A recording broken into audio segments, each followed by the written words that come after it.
군것질 멘토 김성국입니다. 2012년 9월 모의평가 소리다형 16번 문제를 한번 보도록 하겠습니다. 자, 문제를 보도록 하죠. 자, 역행렬이 존재하는 두 행렬 A, B가 있다고 하고 있네요. 그러면은 지금 이런 문제의 경우는 우리가 행렬의 참 거짓 문제를 판단하는 문제죠. 자, 그러면 보도록 할게요. 얘네가 지금 역행렬이 존재하는 얘기는 A의 역행렬과 B의 역행렬이 각각 존재한다는 걸 뜻하죠. 다음과 같은 식을 만족시킨다고 하고 있어요. 다음 중 옳은 것을 고르시오. 기억부터 차근차근 보도록 할게요. 자, 역행렬이라는 거는 어떤 보통 두 가지 정의가 있는데, 역행렬의 경우는 AD-BC가 0이 아니다라는 경우, 이 경우 역행렬이 존재하고요. 주로 역행렬이 존재하는 거 어떻게 하죠? 행렬식으로 할 경우는 만약에 A와 B의 곱비 단위 행렬이 된다면 A의 역행렬은 그의 그냥 B가 되고 B의 역행렬은 A가 된다. 기본적으로 두 가지를 특징을 쓰죠. 1번은 이렇게 식으로 하는 거, 하지만 여기 행렬식 쓰는 거. 이런 문제 같은 경우는 행렬식이 나와 있거든요. 특히 이런 행렬식적인 역행렬의 표현이 많이 쓰입니다. 자, 기억부터 보죠. A 역행렬 플러스 B의 역행렬이 역행렬이 존재한대요. 자, 이 문제에서 보면은 4를 요로 나눠줄게요. 그러면은 4분의 1에 A 플러스 B 요거에 곱하기 A의 역행렬 플러스 B의 역행렬이죠. 그 경우는 4, 2. 자, 4가 아니라 단위 행렬이 되죠. 그 말은 지금 뭐죠? 여기 있는 얘랑 곱할 경우 단위 행렬이 된다. 그 말은 얘의 역행렬은 얘가 된다는 거죠. 또 존재하게 되네요. 그렇기 때문에 기억은 참이 됩니다. 자, 니은을 한번 볼게요. A가 만약에 단위 행렬이면 B가 단위 행렬이다. 이게 참인지 아닌지를 판정해야겠죠. 그러면 A가 단위 행렬이니까 지금 여기에다가 한번 대입을 해주도록 할게요. A가 단위 행렬이면은 A의 역행렬도 당연히 단위 행렬이 되겠죠. 그러면은 요 식에다가 한번 대입을 해주면 어떤 식이 나오게 되냐면 바로 B 플러스 단위 행렬 그리고 곱하기 단위 행렬 플러스 B의 역행렬이 바로 4, 2가 된다는 걸 뜻하게 되겠죠. 자, 요거를 좀 전개를 해주시면 어떤 결과가 나오게 되나요? 요렇게 전개할 경우는 B가 나오고요. 이렇게 해줄 경우는 단위 행렬 나오죠. 이렇게 단위 행렬의 제곱은 단위 행렬이니까 이것도 단위 행렬 나오고 이렇게 해줄 경우 B의 역행렬이 나옵니다. 그게 바로 4, 2가 되겠죠. 자, 그럼 이 2를 넘겨주면은 여기다 쓰죠.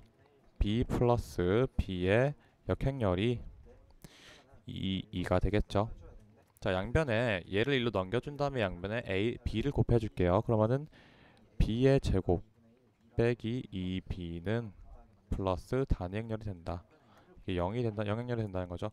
학생들이 착각하기 쉬운 게 뭐냐면 그럼 B 마이너스 단위 행렬의 제곱은 2가 되니까 아, B는 2가 되구나 라고 생각할 수 있는데 이거는 참이 아니죠. 보통 우리가 A랑 B랑 곱할 때 그 값이 0이면은 수학적으로는 A가 0 또는 B가 0이 되지만 행렬에서는 그게 참이 성립하지 않죠. 그래서 B가 단위 행렬이 된다고는 할 수 없습니다. 그래서 니은은 틀렸어요. 자, 발레를 꼭 들고 싶어하는 학생들이 있으니까요. 어떤 방법을 들 거냐면 자, 이런 2차 식이 나올 케일리 해밀리전 정리하면 어떤 조건을 만족시켜야 되죠? A 플러스 D 값이 2고 AD 마이너스 BC 값이 1이 되겠죠. 요거를 만족시키는 애들이 바로 여기에서 얘를 만족하지 않는 다른 애들이 되는데 자, 이 조건을 만족시키면서 단위 행렬이 아닌 애를 찾아볼게요. 단위 행렬이 아니려면 1, 0, 0, 1이 아니어야 되니까 뭐 A를 그냥 0으로 한번 해보죠. 그럼 D는 몇이 되죠? 2가 돼야겠죠.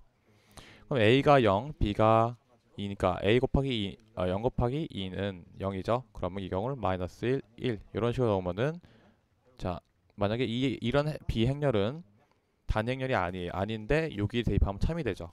그렇기 때문에 이거의 B의 발레가 되겠죠. 자, 디귿을 한번 보도록 할게요. 디귿도 보면은 뭐랑 뭐 곱했는데 2가 이 꼴이 나온다. 이건 무조건 거의 역행렬의 정의로 푸는 거죠. 이 A, B 값이 뭐가 된다는 거죠? 바로 단행렬이 된다는 거예요. 그 말은 지금 뭐냐? B의 역행렬은 2A가 되고 A의 역행렬은 2B가 된다는 걸 뜻해요. 그 식을 한번 여기다 대입해 보도록 할게요. 자, 중요한 건 뭐냐면 그 전에 하나 또 짚고 넘어갈 건 어떤 애랑 어떤 애랑 곱해서 2가 됐어요. 그 말은 서로가 역행렬이 된다는 얘기고 역행렬끼리에는 교환법칙이 성립해요. 그렇기 때문에 여기서도 교환법칙이 성립하겠죠. 그래서 A, B는 BA가 된다. 교환법칙이 성립한다를 알고 가셔야 됩니다. 왜냐? 얘네 둘은 서로 역행렬이잖아요. 근데 역행렬끼리 교환법칙이 성립하니까 얘네 둘이 교환해도 교환법칙이 성립한다는 걸 뜻하게 됩니다. 자, 그러면은 요 값을 한번 여기다 넣어줄게요. 그러면은 A 플러스 B, A의 역행렬은 뭐죠? 2B죠. 그리고 B의 역행렬은 2A가 되죠. 요것이 뭘로 한다는 거죠? 4, 2가 된다는 걸 뜻해요.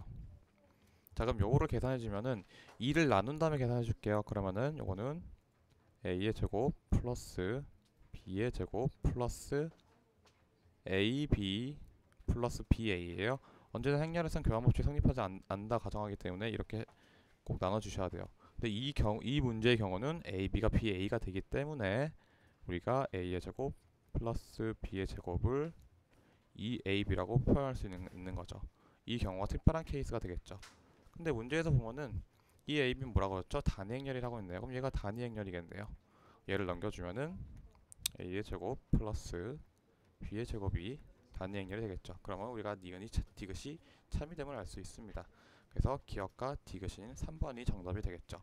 자, 이렇게 행렬 정리식 문제에서 특히 역행렬 문제나 교환 법칙에 대한 문제가 나오니까 그 지점을 잘 이해해 주셔야 되겠습니다. 네, 더 궁금한 거 있으시면은 궁금증에 질문해 주세요.